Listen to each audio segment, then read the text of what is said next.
16 জুলাইয়ের প্রাণহানির শোক তখনও পুরো দেশকে স্তব্ধ করে রেখেছে। কিন্তু 17 জুলাই বুধবার সেই শোকের রূপ নেয় আরও বিস্তৃত প্রতিরোধে। নিহতদের মাগফিরাত কামনায় ঢাকা বিশ্ববিদ্যালয় সহ দেশের বিভিন্ন শিক্ষা প্রতিষ্ঠানে পুলিশের বাধা অতিক্রম করে গায়েবানা জানাজা আদায় করেন আন্দোলনকারীরা। একই দিনে ক্যাম্পাস জুড়ে শুরু হয় নতুন এক অধ্যায়, যেখানে শোক, প্রতিবাদ ও প্রতিরোধ এক সুতোয় গাঁথা হয়ে ওঠে।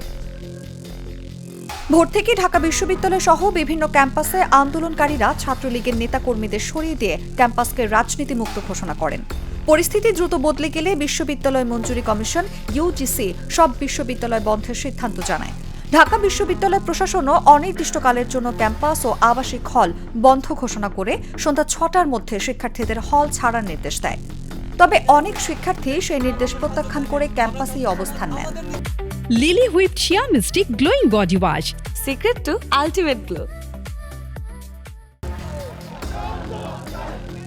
রাজু ভাস্কর্যের পাদদেশে গায়েবানা জানাজার আয়োজন করলেও শুরু হওয়ার আগেই পুলিশ টিয়ার গ্যাস ও সাউন্ড গ্রেনেড নিক্ষেপ করে শিক্ষার্থীদের ছত্রভঙ্গ করে দেয়। পরে উপাচার্যের বাসভবনের সামনে জানাজা অনুষ্ঠিত হয়। জানাজা শেষে প্রতীকী কফিন হাতে শিক্ষার্থীরা শপথ নেন দাবি আদায় না হওয়া পর্যন্ত আন্দোলন চালিয়ে যাওয়ার। টিএসসি অভিমুখে অগ্রসর হওয়ার সময় পুলিশের সঙ্গে আবারও সংঘর্ষ বাধে। একই দিনে রাজধানী সহ দেশের বিভিন্ন এলাকায় বিক্ষোভ, কফিন মিছিল, সড়ক ও মহাসড়ক অবরোধ এবং দফায় দফায় সংঘর্ষের ঘটনা ঘটে। রাজধানীর মেয়র হানিফ উড়াল সড়কের কাচলা টোল প্লাজায় আগুন দেয়া হয়। শনির আখড়া থেকে কাচলা পর্যন্ত বিভিন্ন স্থানে আগুন জ্বলতে দেখা যায়।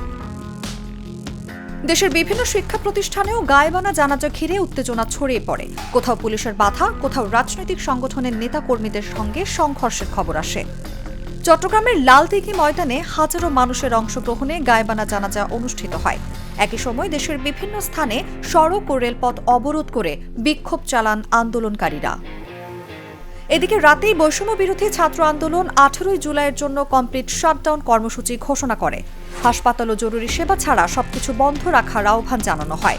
সামাজিক যোগাযোগ মাধ্যমে দেয়া ওই ঘোষণায় দেশের সব স্কুল, কলেজ, বিশ্ববিদ্যালয় ও মাদ্রাসার শিক্ষার্থীদের কর্মসূচি সফল করার আহ্বান জানানো হয়।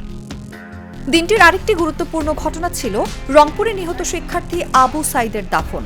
একই সময় প্রধানমন্ত্রী শেখ হাসিনা জাতির উদ্দেশ্যে ভাষণে শিক্ষার্থীদের সর্বোচ্চ আদালতের রায়ের অপেক্ষা করার আহ্বান জানান।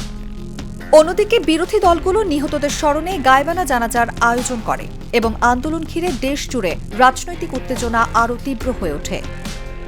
নিউজ ডেস্ক, জাগো নিউজ।